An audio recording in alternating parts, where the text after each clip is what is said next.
3-4 product तैयार करते हैं। ठीक है। ये जो प्रोडक्ट देख रहे हैं ये तो खुला जाता है। ठीक है। ये ऐसे के ऐसे सीधा ट्रकों में ट्रालियों में भर के सप्लाई हो जाएगा। किसान भाई आप अपनी ट्राली भी लेके आ सकते हैं, आप हमारे से पहुंच भी करा सकते हैं। आपको पहुंच का रेट दिया जाएगा, कितने क्विंटल माल का इस जगह का ये रेट है। तो रेट बताने को तो यहाँ भी बता दे, लेकिन उसका फायदा नहीं है, क्योंकि कोई किसान अभी राजस्थान से देखेगा, कोई गुजरात से देखेगा। तो आप फोन पे हमारे से इस बात की जानकारी लो कि कितना माल आपको चाहिए। सभी दोस्तों का स्वागत है हमारे YouTube चैनल और Facebook पेज पर। आज हम पहुंचे हैं जी आर्क बायो खाद इन बरनाला के अंदर, जो कि बायो के अंदर खाद बनती है और ये कैसे काम करती है, कौन कौन सी क्वालिटी में आती है, कितने प्रकार की आती है, और भाई साहब से करेंगे बात। और इसके अलावा ये कैसे तैयार होती है, इसका क्या प्रोसेस रहता है और कितनी डालनी होती है 1 एकड़ में, तो भाई साहब से बात करेंगे। ये है आर्क बायो खाद, जो कि ऑर्गेनिक प्रोडक्ट है और 1 नंबर में रहता है और केमिकल को पीछे छोड़ता है। इसके अलावा भाई वीडियो को शेयर कर देना और लाइक कर देना। चलो करते हैं भाई साहब से बात। नमस्कार भाई साहब। नमस्कार जी। नमस्कार जी। भाई साहब मेरा नाम है अभिनव सिंगला। ठीक है जी। और अपना जहाँ पास खड़े हैं जी, प्रॉपर अपनी एक बार लोकेशन एड्रेस बता दो जी। भाई साहब हम खड़े हैं जिला बरनाला में, पंजाब में। ये गांव हंडियाया से मानसा रोड को जाने वाली रोड है। ठीक है। जहाँ पे हमारा ये प्रोजेक्ट जो है खाद बनाने का प्रोजेक्ट लगा हुआ है। आर्क बायो खाद हमारी कंपनी का नाम है। ठीक है। कितने साल से काम कर रहे हो इस पे सर आप? भाई साहब हमें 8 साल हो चुके हैं जी। 8 साल? हाँ जी। कितने प्रकार की खाद आप बनाते हो सर? हमारे पास 2-3 तरह की खाद है, लेकिन मेन जो बात है कि ये सारी खाद जो है गोबर से बनी हुई है। अच्छा। जितने भी ये आप प्रोडक्ट देख रहे हो ये पैकिंग फॉर्म में है, इसके अलावा लूज में भी आता है। अच्छा। ये जितनी भी खाद है गोबर से बनी है। इसको बनाने का मकसद है जमीन में ताकत डालना। ठीक है जी। जो अपनी एक तरह से इंडिया की कह लो, पंजाब की कह लो, जो विरासत है, उस चीज को हम आज के समय में सही ढंग से तैयार करके पेश कर रहे हैं। ठीक है जी।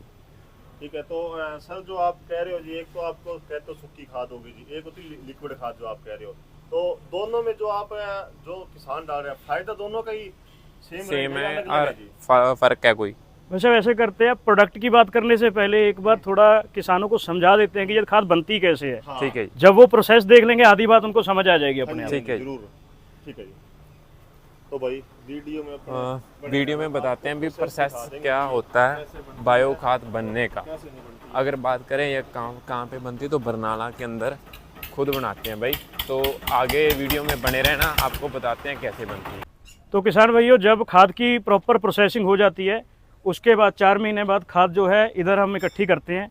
ये सारा जो ढेर आप देख रहे हैं ये सारा तैयार खाद का है। ठीक है। अब इसके अंदर से हम क्या करेंगे, इसकी रिफाइनिंग करेंगे। ठीक है। जैसे मान लीजिए दूध के अंदर से देखो दही भी बनता है, लस्सी भी बनती है, ठीक है, घी भी बनता है। ठीक है जी। ठीक है, मलाई भी बनती है। अब इन चीज़ों को है तो बना हुआ मतलब दूध से ही, लेकिन हर चीज़ की अलग प्रॉपर्टी है। ठीक है जी। बेसिक फंक्शन तो सेम है, ठीक है जी, लेकिन प्रॉपर्टी थोड़ी थोड़ी अलग है इस्तेमाल करने का। अभी इसी खाद की रिफाइनिंग करके हम इसमें से 3-4 प्रोडक्ट तैयार करते हैं। ठीक है। ये जो प्रोडक्ट देख रहे हैं ये तो खुला जाता है। ठीक है जी। ये ऐसे के ऐसे सीधा ट्रकों में ट्रालियों में भर के सप्लाई हो जाएगा। किसान भाई आप अपनी ट्राली भी लेके आ सकते हैं, आप हमारे से पहुंच भी करा सकते हैं। आपको पहुंच का रेट दिया जाएगा, कितने क्विंटल माल का इस जगह का ये रेट है। तो रेट बताने को तो यहाँ भी बता दे, लेकिन उसका फायदा नहीं है, क्योंकि कोई किसान अभी राजस्थान से देखेगा, कोई गुजरात से देखेगा।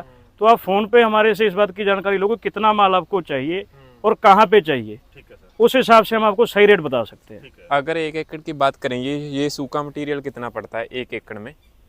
भाई साहब मैं ये बताऊंगा, जैसे हमारा भी यहाँ पंजाब में यहाँ पे हम 10 क्विंटल गिरवाते हैं ये वाला। 1 एकड़ में 10 क्विंटल? हाँ जी। इसका जो अंदाजा खर्चा बता देते हैं। ठीक है। अंदाजा खर्चा 400 रुपये क्विंटल रहता है। ठीक है जी। तो 4000 रुपये का ये पड़ता है। 4000 का एकड़ का पड़ता है। हाँ, उसके ऊपर है कि कहाँ पे हमने पहुँच करनी है इसकी, कितना मटेरियल, जितना मटेरियल ज्यादा जाएगा। ठीक है जी। छोटी गाड़ी में मटेरियल कम जाएगा, उसका खर्चा ज्यादा है। ठीक है जी। बड़ी गाड़ी में खर्चा कम हो जाता है।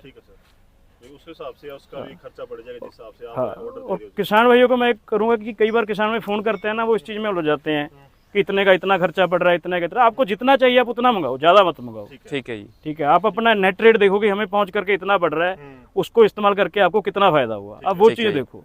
कई बार किसान भाई इसी चीज में उलझ जाते हैं कि इतना खर्चा पड़ेगा। अच्छा, कई बार हमें बोलते हैं कि आप नजदीक आके प्लांट लगा लो। तो भैया देखो, प्लांट तो हर जगह लगाना मुश्किल है, बड़ी इन्वेस्टमेंट का काम है। यहाँ पे हमने लगा लिया, यहीं से हम दूर दूर तक सप्लाई कर सकते हैं। ठीक है। अभी भी हमारे साथ गुजरात महाराष्ट्र से किसान जो जुड़े हुए हैं, बिना किसी दिक्कत के मंगवा रहे हैं। ठीक है जी। तो जो पंजाबी च कहते जिथे चाह उत्थे राह। ठीक है। अगर आप सोचोगे कि काम करना है तो हो जाएगा, ठीक है जी। दूरी की कोई दिक्कत नहीं है।